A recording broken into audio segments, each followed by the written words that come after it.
Hello all, welcome back to my channel Jhansi Srinivas. ఈరోజైతే మీ ముందుకు ఒక మంచి వీడియోతో మీ ముందుకైతే వచ్చేసానండి.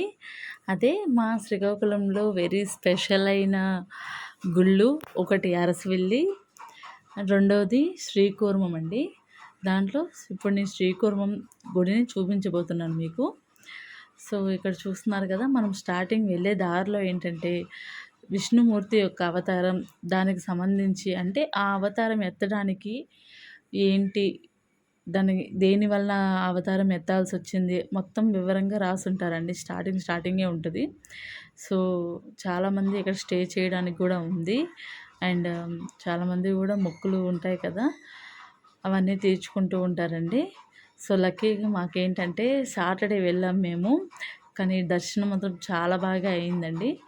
ఆ విష్ణుమూర్తి దర్శనం చూసారు కదా. ఇక్కడ తాబేలు చాలా ఉన్నాయి, పెద్దవాటి నుంచి చిన్న వాటి వరకు చాలా చాలా ఉన్నాయి. అలా మనం చూసుకుంటూ వెళ్ళిపోవచ్చు గుళ్ళోకి. నెక్స్ట్ ఈ గుళ్ళో ఇంకో ప్రత్యేకత కూడా ఉంది. అదేంటన్నది నేను మధ్యలో వెళ్ళేటప్పుడు అది చెప్తాను. మీకు ఒక డోర్ వస్తుంది అనమాట. ఆ డోర్ వచ్చినప్పుడు నేను మీకు ఎక్స్ప్లెయిన్ చేస్తాను. సో ఇలా వెళ్తూ ఉంటే చక్కగా మనకు అన్నీ కనిపిస్తూ ఉంటాయి అన్నమాట. తాబేలు చూడండి, ఇవన్నీ తాబేలు ఉండే పార్క్ అనమాట.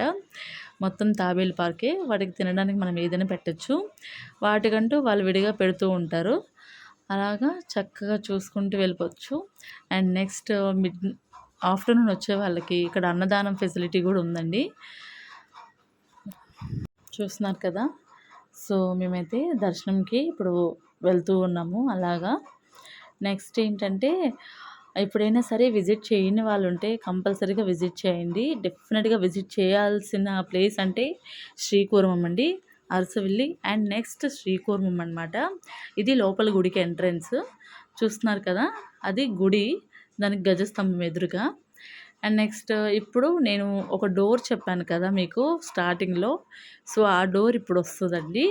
దానికి ఏంటంటే ఒక చిన్న స్టోరీ ఉందంట. అక్కడ నేను చూసాను, మొత్తం చదివాను అనమాట.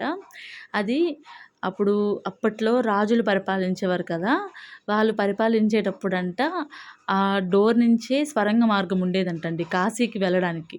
శ్రీకూర్మం నుంచి కాశీకి వెళ్ళడానికి స్వరంగ మార్గం అంట. సో ఆ డోరే ఓపెన్ చేసుకొని ఆ లోపల నుంచి ఆ స్వరంగ మార్గం నుంచి వెళ్ళేవారంట కాశీకి. సో నాకైతే చాలా ఆశ్చర్యంగా అనిపించింది. డోర్ చూస్తే చాలా చిన్నదిగా ఉంది, కాకపోతే ఆ లోపల నుంచి ఎలాగ వెళ్ళారో తెలియదు, కానీ చాలా అంటే చాలా నచ్చిందండి నాకు. చాలా పీస్ఫుల్గా ఉంది టెంపుల్ మాత్రం.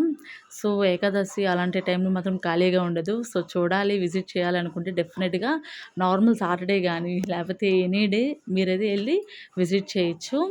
చూసారు కదా, రానే వచ్చేసిందండి. మనం ఇప్పుడు ఆ డోర్ని నేను చూపించబోతున్నాను మీకు. సో ఫైనల్లీ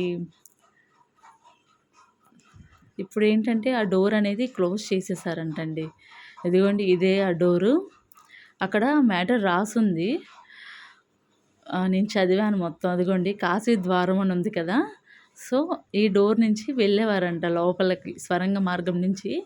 ఏంటంటే మార్గ మధ్యంలో ఇప్పుడు సింహాలు, పులులు ఇట్లాగా అడవి ప్రాంతం ఉంటుందంట, అవి వచ్చేస్తున్నాయని చెప్పి ఆ డోర్ అనేది క్లోజ్ చేసేసారంట.